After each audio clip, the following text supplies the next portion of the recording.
জমি উঠিছে ৰাজ্যৰ ৰাজনীতিৰ প্ৰেক্ষাপট আৰু ইতিমধ্যে যেহেতু নিৰ্বাচনী গৰম বতাহ যেহেতু প্ৰতিখন নিৰ্বাচনী প্ৰচাৰৰ বাদ আচলতে প্ৰতিগৰাকী প্ৰাৰ্থীৰ আচলতে বিৰোধী সমালোচনা চলিছে আৰু এই মুহূৰ্তত মই উপস্থিত আছোঁ ধেমাজি সমষ্টিৰ অন্তৰ্গত জীয়াঢল দিহিৰি লেপঙত আৰু দিহিৰি লেপঙত আজি বিজেপি মিত্ৰজোঁটৰ প্ৰাৰ্থী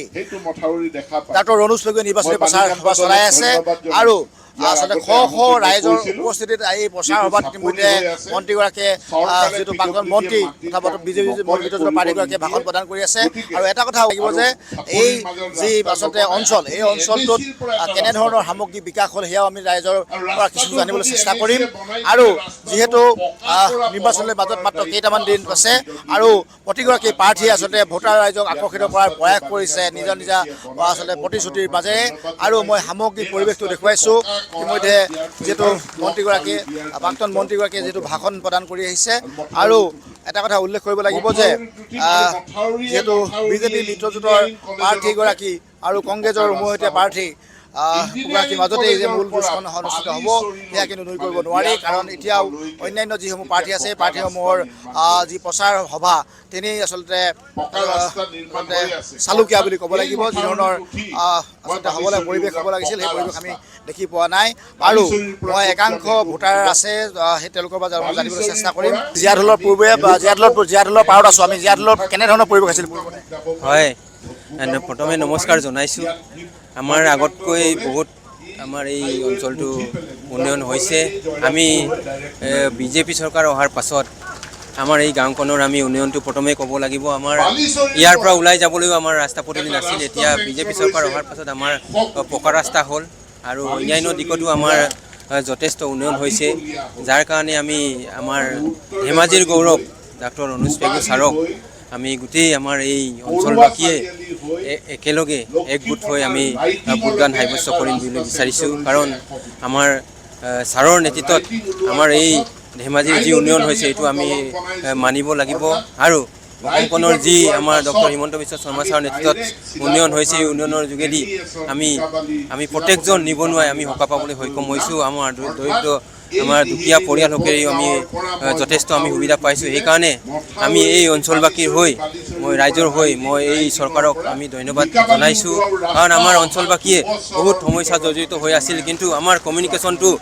উন্নতি হোৱাৰ লগে লগে আমাৰ গাঁৱৰ ল'ৰা ছোৱালী আমি যথেষ্টখিনি সকাহ পাইছোঁ শিক্ষা দীক্ষাৰ পৰা আদি কৰি আমি চাকৰিও পাবলৈ সক্ষম হৈছোঁ আমাৰ গাঁৱৰ যথেষ্ট ল'ৰা ছোৱালীয়ে এতিয়া গুণগত শিক্ষাৰ যোগেদি আমাৰ ছাত্ৰ ছাত্ৰীসকলেও আমি সুবিধা পাবলৈ সক্ষম হৈছোঁ চাকৰি পাবলৈ সক্ষম হৈছোঁ সেইকাৰণে আমি এই আমাৰ দিহিৰি গাঁৱৰ ৰাইজৰ হৈ আমি এই চৰকাৰক পুনৰবাৰ ধন্যবাদ জ্ঞাপন কৰিছোঁ আৰু ভৱিষ্যত দিনতো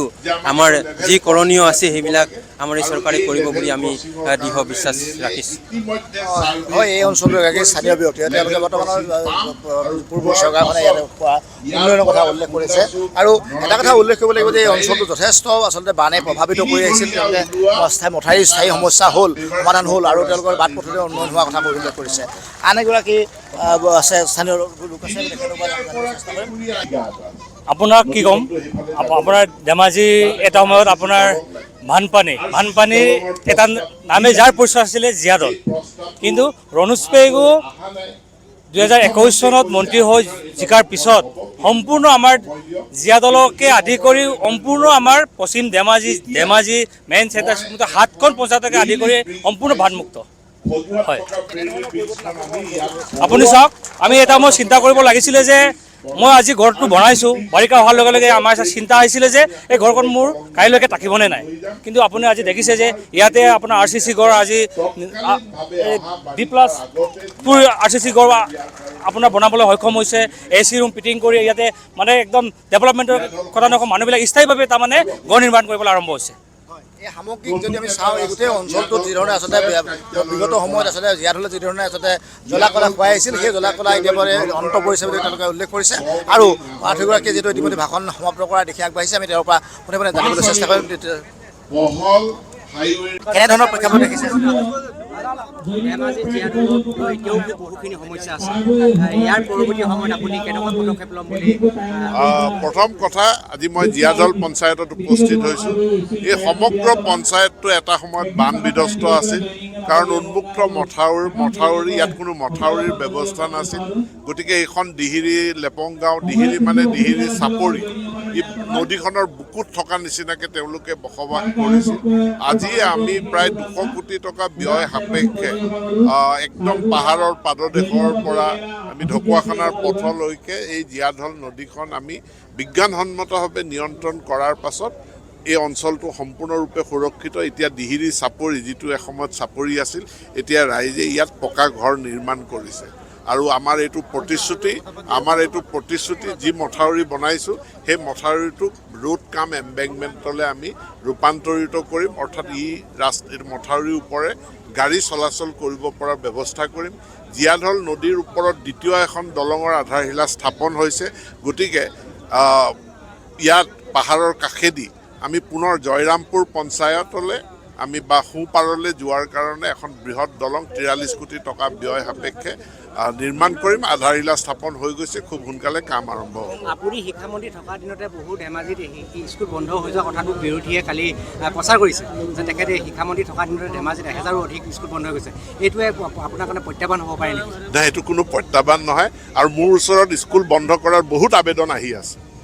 কাৰণ ছাত্ৰ ছাত্ৰী নাই, ওচৰা ওচৰিকৈ 2খন আছে। গতিকে 2খন স্কুল লগাই দিবৰ কাৰণে মই যেতিয়া আজি গাঁওবিলাকত ঘূৰিছোঁ, মই যিমানবিলাক স্মাৰক পত্ৰ পাওঁ তাৰ ভিতৰত এমালগেমেশ্যনৰো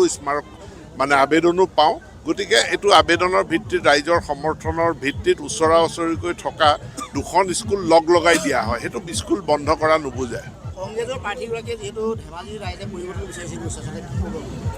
নাই, ধেমাজি ৰাইজে নিশ্চিতভাৱে পৰিৱৰ্তন বিচাৰিছে। কংগ্ৰেছৰ প্ৰাৰ্থীজনৰ পৰিৱৰ্তন বিচাৰিছে। ঘূৰি ঘূৰি একেজন মানুহক দি থাকে প্ৰাৰ্থী, আৰু সেই প্ৰাৰ্থীজন ইয়াত তেওঁ ইলেকশ্যনত আহি উপস্থিত হয় আৰু ইলেকশ্যন শেষ হোৱাৰ আগতে তেওঁ হেৰাই যায়,